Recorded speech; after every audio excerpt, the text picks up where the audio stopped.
Before the top of the hour, ever consider the importance that we have as society today when it comes to influencing public dialogue and media coverage as citizen journalists?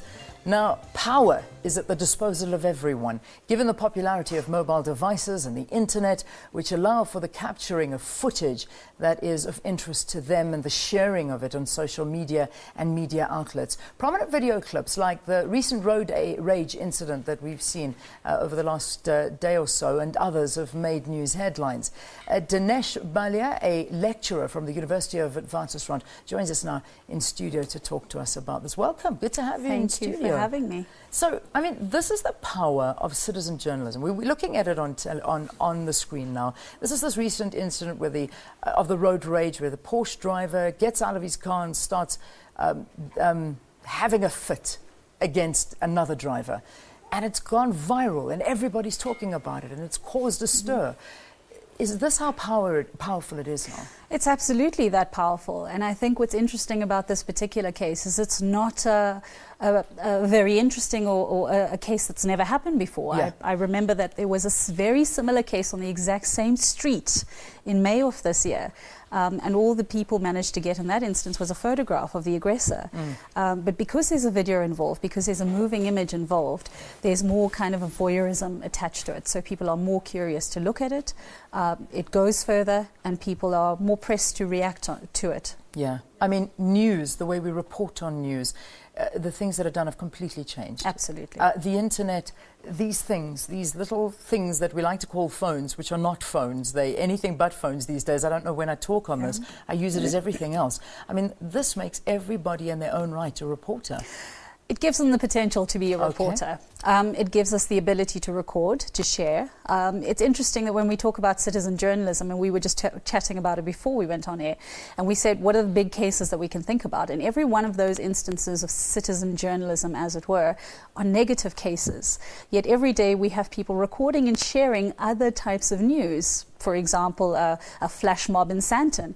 We don't call that citizen journalism. We'd call that a video for entertainment. Yeah. So it's very interesting as to how we classify citizen journalism. And mostly it's involving criminal cases. Mostly it's involving issues that were negative, where you want some sort of action to happen from that piece of content. Exactly what you're talking about right now, Mido Masia, this devastating story. Absolutely. Now, had this not been captured, chances were that we wouldn't have seen the dismissal of these police officers and the story wouldn't have really have caused as much outrage as it did. So, as negative as the story was, the fact that people got hold of this, it was positive. And what it does is it makes society aware. And it really does empower society to be part of a dialogue that they would not necessarily be part of. If this video wasn't put out there, there would not have been that outrage amongst people that normally are not exposed to these kinds of issues. And this is something that happens on a regular basis. We know this. But it's something that makes more people a larger part of the pack, part of the process of making sure that there are repercussions. Yeah. You know, normally in journalism, and it has always been that way, you hear a story, you have to confirm a story, you have to double confirm a story, get sources, this, that, and that. Nowadays, people literally take something and put it straight out there. And you have to be very, very careful what you believe and what you don't believe. But when it comes to photographs and videos, it's a fine line, I imagine. Absolutely a fine line. And this is where, the traditional core of journalists have an issue with citizen journalists, that there's very little verification happening. It's a matter of get it out first, get it out quickly, make sure it goes viral. If you look at the Porsche incident, how many people who have seen the video actually know the details around the case? Absolutely. It was the journalists who came after that, who added the context, gave names to these individuals, who were very careful about the legal issues in terms of identifying individuals, making sure that information was put out only once a charge was laid, and so on and so forth. And those are not issues that enter into the equation when you're dealing with citizen journalists as yet. And I can't say this is a generalization across all of them, but for the bulk of them. Yeah. I mean, we see that journalism really relies heavily on sources. What are the challenges of validity in terms of citizen journalism that everyone has a say these days? The biggest challenge is obviously the veracity of the information. We had a very interesting incident, I don't know if you noticed it, at Wits University, where our Vice-Chancellor had shared a photograph that was taken from the Syrian war and had used it very much so. Had it was used happening it over the weekend. Absolutely. He was trending all day. And he was trolled left, right and centre for it. And rightly so, I would say. But that is the power of the social network. The social network has the ability to call you out. The social network has the ability to tell you what's right.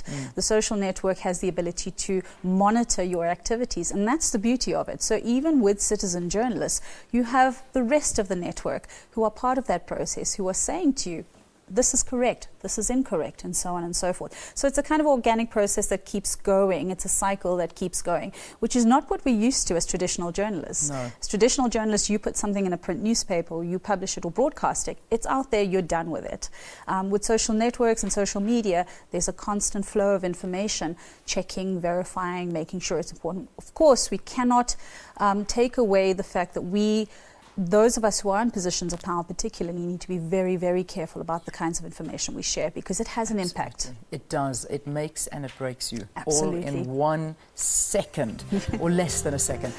Very quickly, let's just go through a couple of these big stories. We've shown them, but I mean, the Arab Spring.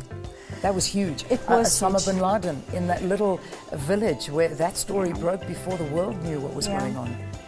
Michael Jackson being wheeled out, Whitney Houston being found in a tub, the Arab Spring, you mentioned it. I think what a lot of people don't realize, though, is that, for example, in the case of the Arab Spring, there's been a heavy clampdown on citizen journalists now. A lot of people have been imprisoned and so on and so forth. So it's not as if these individuals are without repercussions. Yes. It's not as if they're allowed to continue producing content as they wish.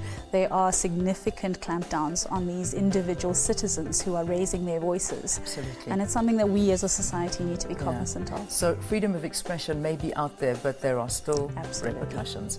Awesome conversation. I've loved it. Dinesh Balio, lecturer from the University of Witwatersrand. Thank you. Thank you, Leanne. Interesting times we're living in. It's amazing. I never thought you'd be a more powerful journalist than I am, because I'm stuck in a studio. You're not. You're seeing it firsthand. All right, let's take a break.